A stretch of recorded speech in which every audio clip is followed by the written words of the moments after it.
Bonsoir à tous. Donc, pris au pied levé pour une lecture de la Bible. Donc, bon, que les juifs ne s'offusquent pas, les musulmans non plus. On axe cette voie ouverte pour la connaissance de la Bible parce que il me semble que les deux communautés en ont besoin, hein, que ce soit les juifs ou les musulmans. Les musulmans, ça les épargne un peu en lecture. Les juifs, ça les épargne aussi un peu en lecture. Et en même temps, si je me souviens des épisodes lus, je pourrais vous raconter quelques faits mémorables. Bon, alors, donc voilà, j'ai pris le parti hein, avec le fait d'autres personnes aussi que, a priori, celui-là est plus simple à lire pour moi au niveau de la taille d'écriture et les pages plus solides et aussi, qu'on appelle ça bon, a priori, vous avez fait vos vérifs, c'est correct au niveau du bouquin. Donc, voilà, hop, on va... Donc, je tourne, hein, je regarde, voilà. Donc, ici, on est là, voilà. Et donc, oh, attendez, voilà. Hop. Donc, je prends au hasard, d'accord. Là, j'ouvre et je tombe sur le livre de Samuel. Merde. Le livre de Samuel et donc je vais lire le Repentance de David, prise de Rabat, chapitre 12. Donc, on va lire ensemble. L'Éternel envoya Nathan vers David et Nathan vint à lui et lui dit, il y avait dans une ville deux hommes, l'un riche et l'autre pauvre. Le riche avait des brebis et des bœufs en très grand nombre. Le pauvre n'avait rien du tout qu'une petite brebis qu'il avait achetée. Il la nourrissait et elle grandissait chez lui avec ses enfants. Elle mangeait de son pain, buvait dans sa coupe, dormait sur son sein et il la regardait comme sa fille. Un voyageur arriva chez l'homme riche et le riche n'a pas voulu toucher à ses brebis ou à ses bœufs pour préparer un repas au voyageur qui était venu chez lui. Il a pris la brebis du pauvre et l'a apprêtée pour l'homme qui était venu chez lui. La colère de David s'enflamma violemment contre cet homme et il dit à Nathan, « L'Éternel est vivant, l'homme qui a fait cela mérite la mort. » Est-ce que vous avez suivi l'histoire? On va la reprendre. L'Éternel envoya Nathan vers David et Nathan vint à lui et lui dit, « Il y avait dans une ville deux hommes. » Donc, c'est Nathan qui raconte une histoire à David, l'un riche et l'autre pauvre. Le riche avait des brebis et des bœufs en très grand nombre. Le pauvre n'avait rien du tout qu'une petite brebis qu'il avait achetée. Il la nourrissait et elle grandissait chez lui avec ses enfants. Elle mangeait de son pain, buvait dans sa coupe, dormait sur son sein et la regardait comme sa fille. Un voyageur arriva chez l'homme riche et le riche n'a pas voulu toucher à ses brebis ou à ses bœufs pour préparer un repas au voyageur qui était venu chez lui. Il a pris la brebis du pauvre et l'a apprêtée pour l'homme qui était venu chez lui. Donc, c'est-à-dire, il a pris la brebis du pauvre, c'est-à-dire, sous prétexte qu'il était pauvre, il ne l'a pas respecté. Le riche n'a pas respecté le pauvre. Donc, il s'est servi chez le pauvre, alors il avait qu'une seule brebis, qu'il considérait comme sa fille. En fait, il comptait peut-être même pas la bouffer. Hein, c'était de la compagnie. Et le riche n'a pas voulu en disant, bon, il y a un surplus chez le pauvre, je vais récupérer ce qu'il y a chez le pauvre. La colère de David s'enflamma violemment contre cet homme et il dit à Nathan, « L'Éternel est vivant. Il n'est pas mort. L'homme qui a fait cela mérite la mort. » Donc l'Éternel est vivant. Nous aussi, chez les musulmans, on trouve ce nom. Hein, c'est un des noms de Dieu en disant Dieu est vivant. Voilà, le vivant. Il me semble qu'on le cite comme Al-Qaïm, le vivant. Donc l'Éternel est vivant. L'homme qui a fait cela mérite la mort. Donc c'est-à-dire l'Éternel est vivant. On peut l'interpréter de différentes manières. C'est-à-dire il observe ce qui se passe. C'est pas il est mort et maintenant aujourd'hui sur terre on peut faire ce qu'on veut. L'homme qui a fait cela mérite la mort, et il rendra 4 brebis pour avoir commis cette action et pour avoir été sans pitié. Donc, c'est-à-dire, sans pitié, considérer que l'autre n'est rien et qu'il n'a pas besoin de manger. Alors qu'il a constaté que c'était un être humain qui avait le même système de fonctionnement de vie et de survie que lui, mais il a estimé que sa vie avait moins d'importance que la sienne, puisque il est riche, et que de fait il est supérieur à lui, peut-être par ses efforts, peut-être par ses stratégies, peut-être par son intelligence, peut-être par ses tricheries aussi. Ou la force à servir d'autres. Donc, David dit, il faudra qu'il rende 4 brebis à la personne pauvre. C'est-à-dire que la vie de la brebis pour le pauvre, en bien pour sa nourriture, en valait 4. Il se contentait de si peu le pauvre, qu'en réalité, Dieu estimait que même avec une seule brebis, il arrivait à s'astreindre à moins manger, mais qu'en réalité, il en méritait au moins 4.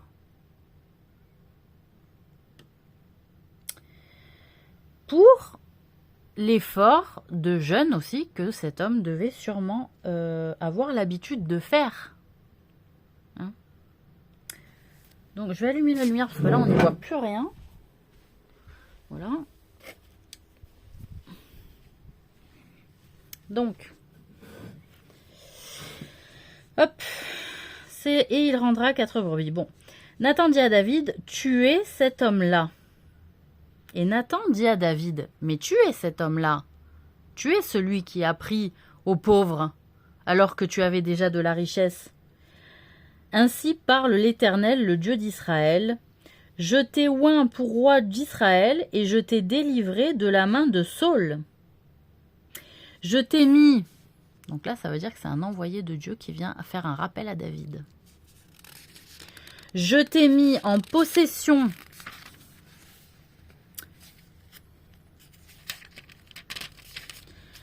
de la maison de ton maître. J'ai placé dans ton sein les femmes de ton maître.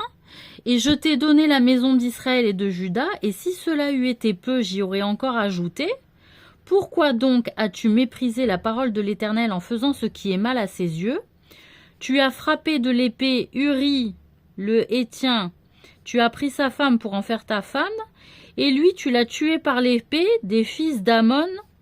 Maintenant, l'épée ne s'éloignera jamais de ta maison parce que tu m'as méprisé et parce que tu as pris la femme d'Uri, le Héthien, pour en faire ta femme.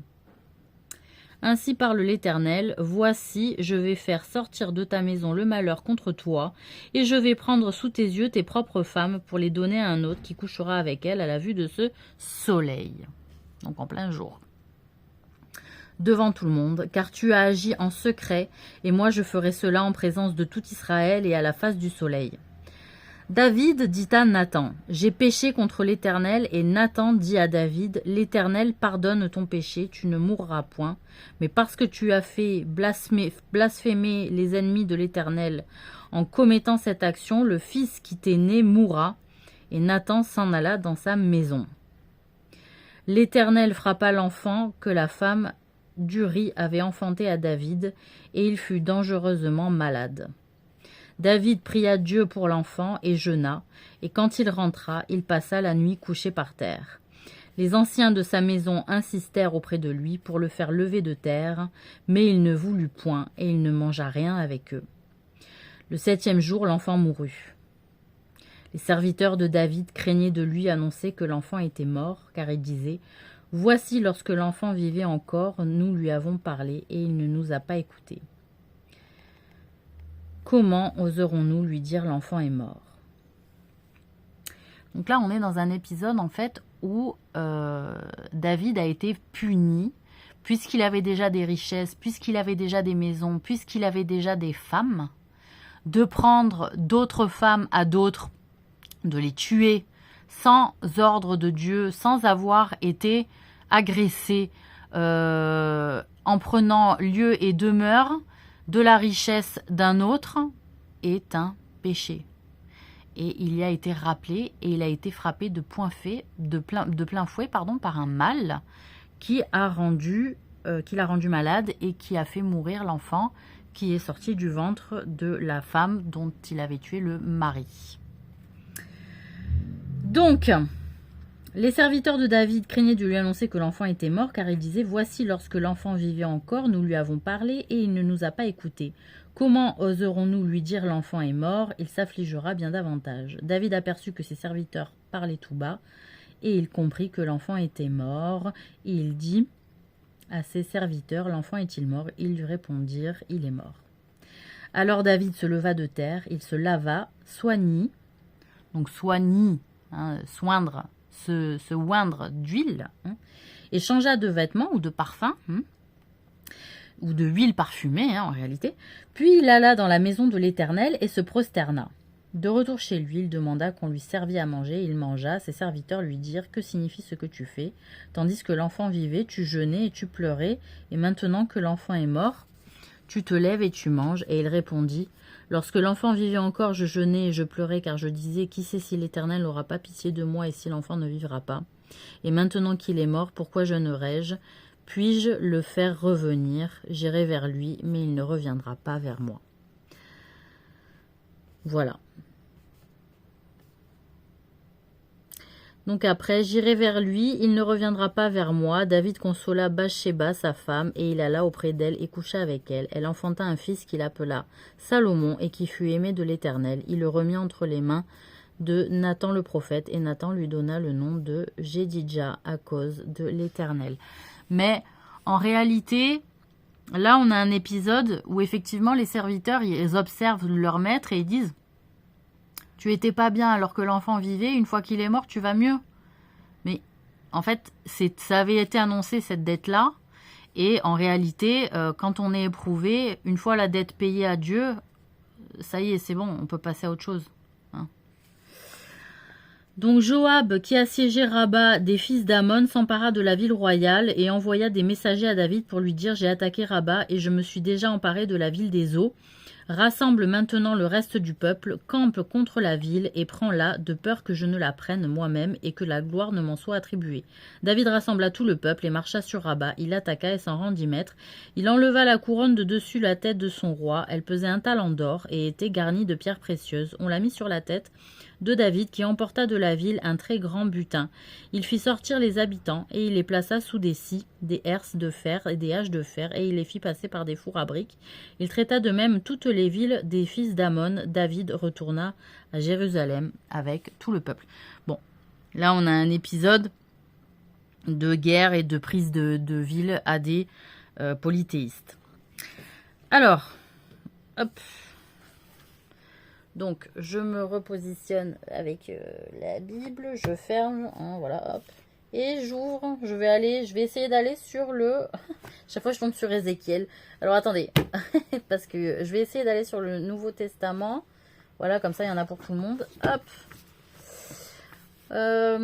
Donc, on est sur l'Évangile de Jean, voilà, et on va prendre le chapitre...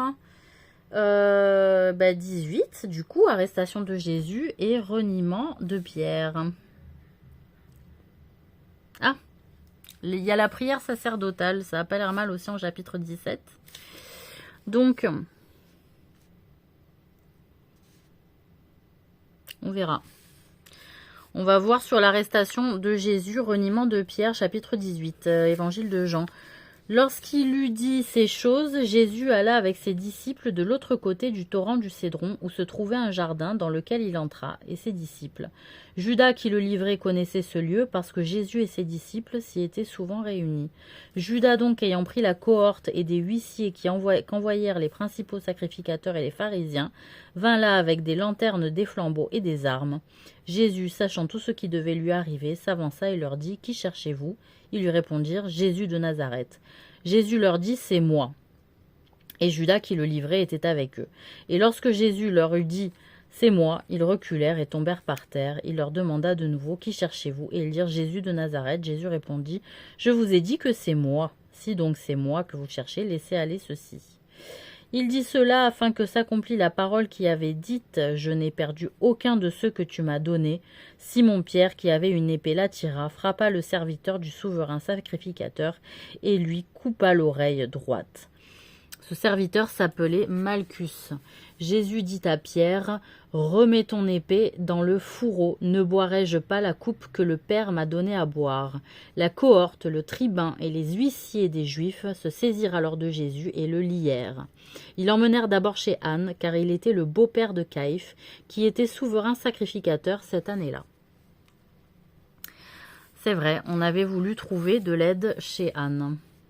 Et Caïphe était celui qui avait donné ce conseil aux Juifs. Il est avantageux qu'un seul homme meure pour le peuple.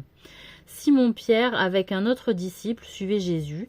Ce disciple était connu du souverain sacrificateur, et il entra avec Jésus dans la cour du souverain sacrificateur. Mais Pierre resta dehors, près de la porte. L'autre disciple, qui était connu du souverain sacrificateur, sortit, parla à la portière et fit entrer Pierre. Alors la servante, la portière, dit à Pierre, « Toi aussi, n'es-tu pas des disciples de cet homme ?» Il dit, « Je n'en suis point. » Les serviteurs et les huissiers qui étaient là avaient allumé un brasier car il faisait froid et ils se chauffaient. Pierre se tenait avec eux et se chauffait. Le souverain sacrificateur interrogea Jésus sur ses disciples et sur sa doctrine. Jésus lui répondit « J'ai parlé ouvertement au monde, j'ai toujours enseigné dans la synagogue et dans le temple où tous les Juifs s'assemblent, et je n'ai rien dit en secret. Pourquoi m'interroges-tu? Interroge sur ce que je leur ai dit, ceux qui m'ont entendu, voici cela, servent ce que j'ai dit. » À ces mots, un des huissiers qui se trouvait là donna un soufflet à Jésus en disant « Est-ce ainsi que tu réponds au souverain sacrificateur ?» Jésus lui dit « Si j'ai mal parlé, fais voir ce que j'ai dit de mal, et si j'ai bien parlé, pourquoi me frappes-tu » Anne l'envoya lié à Caïphe, le souverain sacrificateur. Simon-Pierre était là et il se chauffait. On lui dit « Toi aussi, n'es-tu pas de ses disciples ?» Il le nia et dit « Je n'en suis point. » Un des serviteurs du souverain sacrificateur, parent de celui à qui Pierre avait coupé l'oreille, dit « Ne t'ai-je pas vu avec lui dans le jardin ?» Pierre le nia de nouveau, et aussitôt le coq chanta. Ils conduisirent Jésus de chez Caïphe au prétoire, c'était le matin. Donc là, il faut entendre que donc Pierre a bien renié 3 fois Jésus, et le coq chanta, c'est vrai. Le coq a chanté. Et de fait, une fois qu'il a renié Jésus 3 fois, il ne faisait plus partie des chrétiens. Voilà. Ça fait partie des signes. C'est-à-dire, tu me renies 3 fois, tu n'es plus en mesure de porter le message et la vitalité chrétienne. Voilà. Donc, qu'on prenne Pierre comme disciple, hein, pour fonder le Vatican, j'ai trouvé ça moyen.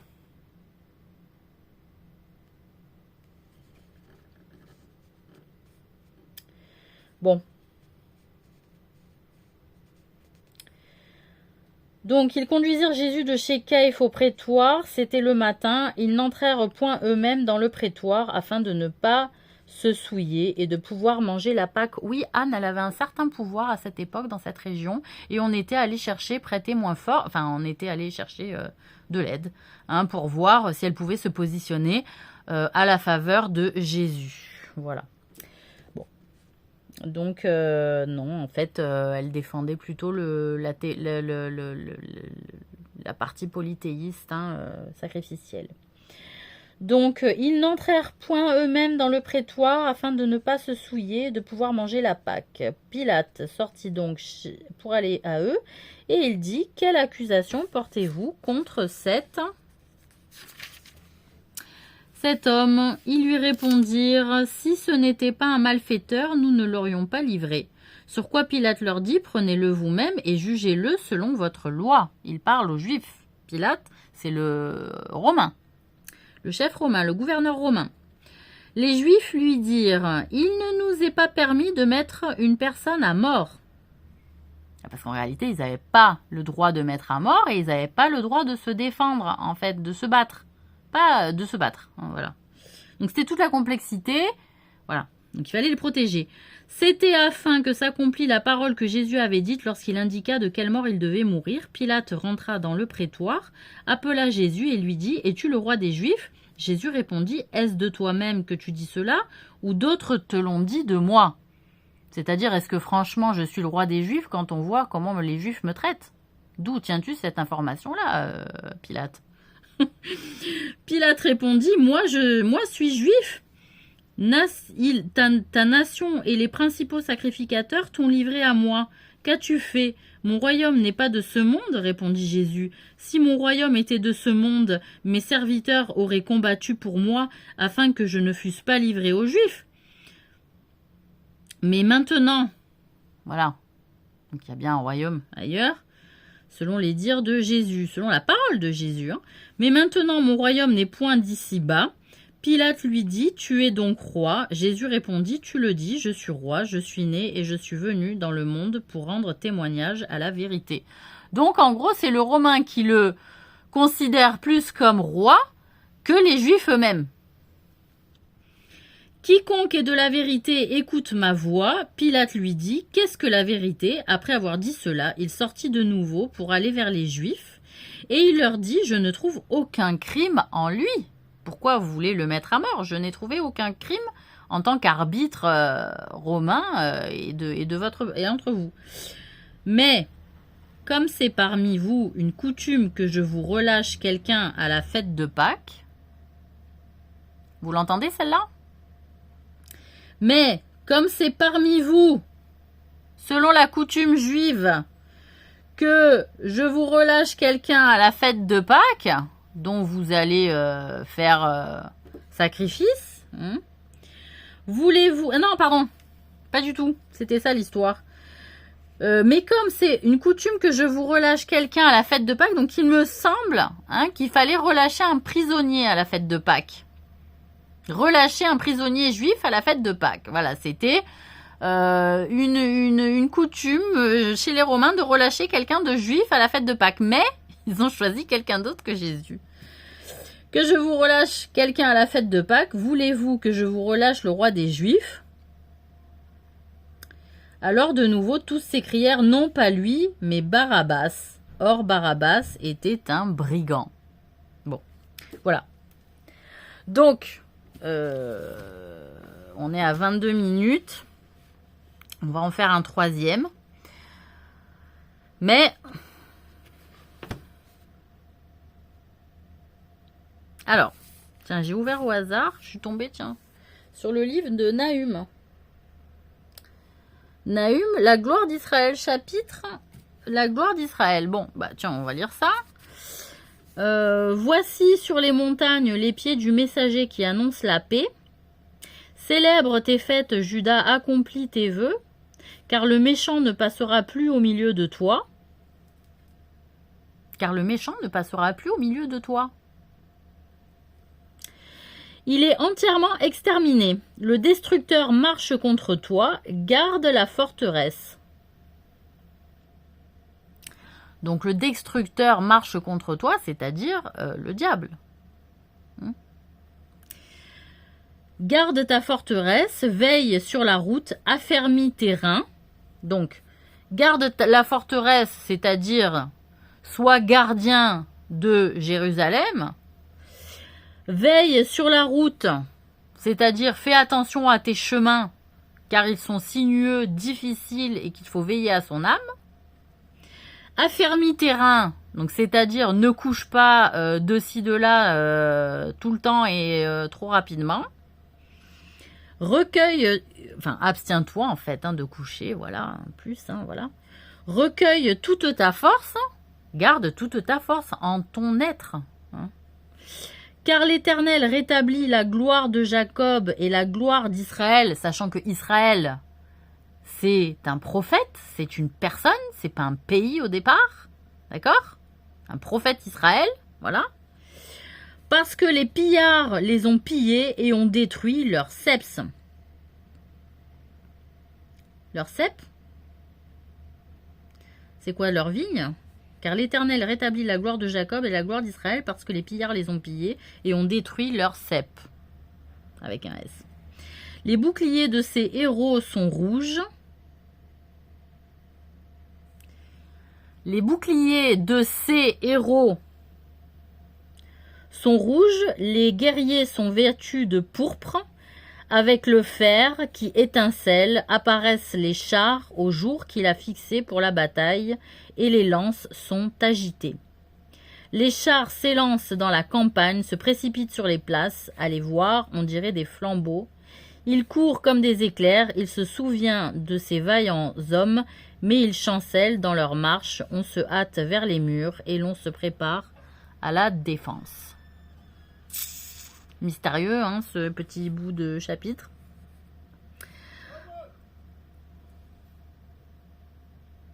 Il y a mon voisin qui m'appelle. Donc voilà, donc les boucliers de ces héros, donc les héros de Jacob et de la gloire d'Israël, a priori, hein, moi je le comprends comme ça, les boucliers de ces héros sont rouges et les guerriers sont vêtus de pourpre. Et avec le fer, ils se bataillent, sachant que les Juifs avaient toujours besoin de protection et qu'ils devaient trouver des personnes prêtes à combattre pour eux-mêmes. Pour eux, hein, voilà. Bon, allez, bonne soirée.